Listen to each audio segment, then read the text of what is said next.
Hello, Bill Molyneaux here with Bill's Wargame World, and with some history thrown in. Alright, I had several requests about several things in my last video of flocking bases. Wow, what do you think?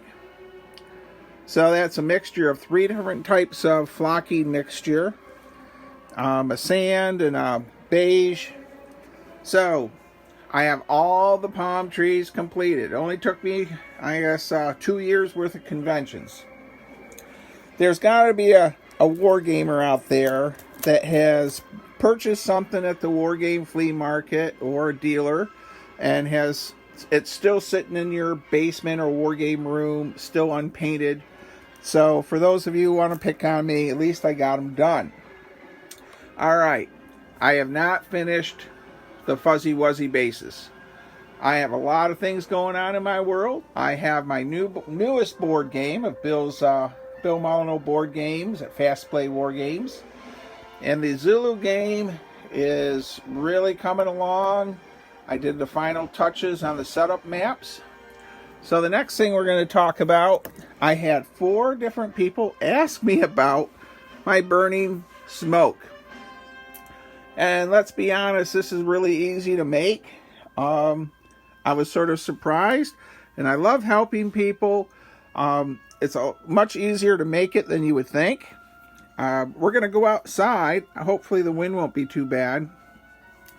Now, you have your typical cotton, which, you have your cotton balls, and you can thin this out or whatever, but I have found cotton and cotton balls, for the most part, just doesn't work as well as stuffed animal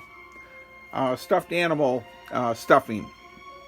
You can buy this at Walmart, craft stores. It's very cheap. You can get a huge giant bag of it. And it's white. Some of this here I have for the camera has a little bit of flocking mixed in it. So what do you need? Well, some gray spray paint, some red spray paint. You're gonna have to excuse my video powers at times. I do the best I can, and some flat primer. Now, believe it or not, all I do is spread this outside on a box on my spraying table that I have out there, and I just hit it with these 3 different colors. So we're going to pause the camera. We're going to go outside on a field trip. Alright, we're outside. I don't know what this will be like for wind, but we have some cotton in here. This is the teddy bear kind. And then here we have regular cotton balls. I'm going to pause the camera in a moment here. We're going to hit everything first with a little gray primer. And I'm going to pause the camera and move it away because I don't want to get my camera covered in spray paint. Alright, I hit that with some spray paint, just a little bit. And the same with this batch. And I'm not sure how it's showing up in the camera, but we're going to hit it now with some black. Alright, we have black, gray, black, and some more gray on it. And there you go. Now I'm going to hit it with some red. Welcome back. Well, we have some red on it. And there too. Now this is the final touch. I'm going to do a little bit of gray very quickly over it to tone down the red. Okay, well, we're done. We have that cotton puffs done and the teddy bear fur. I'm going to pick up here. We'll let this dry for a few minutes and we'll come back and show you how it looks when it dries for about 20 minutes. Alright, we're back inside, and as you can see, this is how it came out. And you can add a little bit more red, black, whatever you want.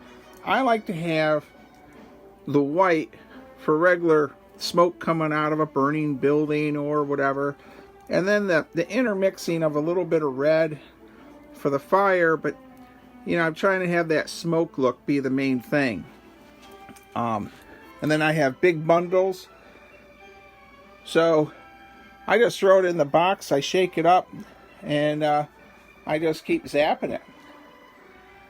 I am sure there are some wargamers out there with much better techniques than I'm doing, but I'm always trying for speed.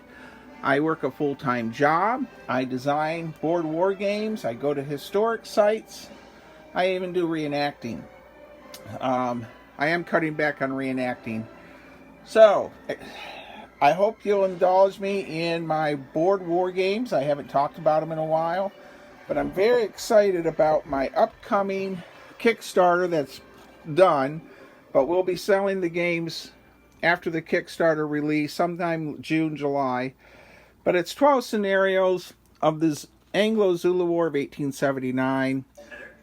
So, it's quite exciting that the whole game system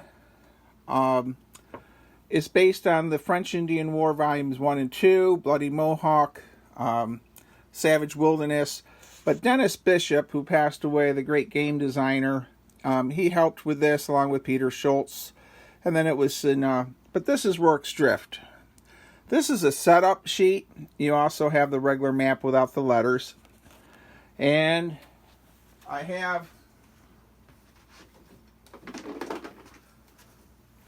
can't forget to let you know about the Battle of Brandywine. And it for the deluxe version, it also contains, and it's a beer and pretzel level game. You can play this in under an hour and a half. But it contains bonus games of Paoli, Germantown, and the What If Valley Forge game. So, besides my French Indian War games, we also have some Civil War games out there on Fast Play War Games, along with the War of 1812. So I haven't talked about my board game stuff in quite a while, so I just thought I'd mention it since after this game, Horns of the Buffalo gets released here and published in the next month, well, two and a half months. I think I have Frontier in Flames with a game for the Old Stone Fort, a Fort Ticonderoga scenario, I think the Battle of Newtown, and I'm not sure, but the historians up at the Old Stone Fort are going to help me with a fourth scenario. I always like to have a lot of game scenarios in my boxes. It doesn't cost a lot to throw in an extra map or two and scenario using the same counters. Alright, thank you everyone that watches my channel. Please stay safe, be kind, be courteous, and hopefully I'll get these done this weekend. I don't know. Thank you again for watching, and don't forget to subscribe.